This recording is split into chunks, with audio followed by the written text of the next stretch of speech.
So you are the first Assistant Secretary for Mental Health and Substance Use. It's a position that was created by the 21st Century Cures Act last year.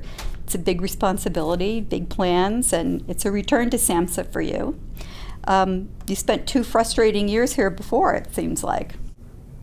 I was here as SAMHSA's first Chief Medical Officer, and I came here with the hope to improve services to individuals living with serious mental illnesses and their families, as well as those living with serious substance use disorders.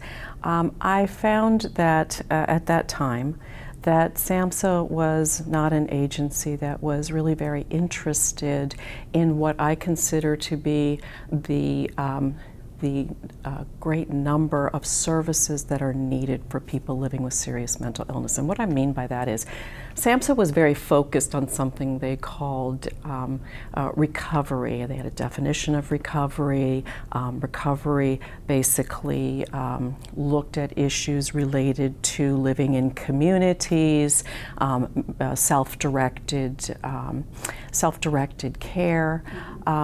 And I said then, and I continue to say, that a person who is living with a serious mental illness, such as schizophrenia, schizoaffective disorder, bipolar disorder, psychotic depression, these folks, unless they get treatment services, can't get to that place of recovery. And so by doing that, by focusing on that, and focusing on that almost to the exclusion of everything else on the mental health side, people with serious mental illnesses were not being served by this agency. Mm-hmm.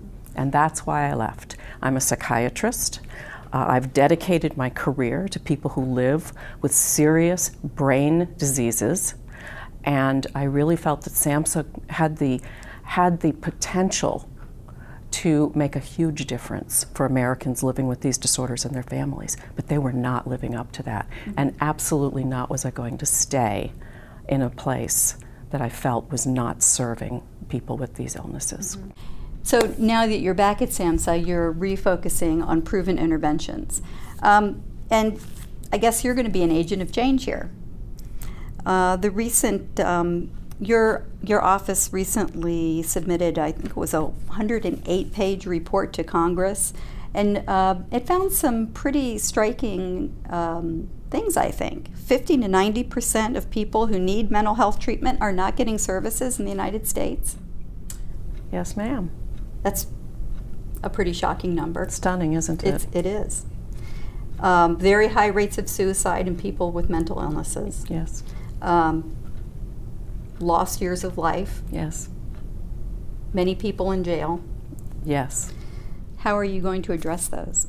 When a person has a serious mental illness, they are going to need a lot of services. That's just the reality of brain diseases that impair a person's ability to think rationally, to be able to take care of themselves and their families when they are in the midst of a mental health crisis. We have treatments, we have psychiatric medicine that approaches that can assist people. They include medication approaches, so pharmacotherapies. They include different types of psychological therapies, such as different types of psychotherapeutic interventions.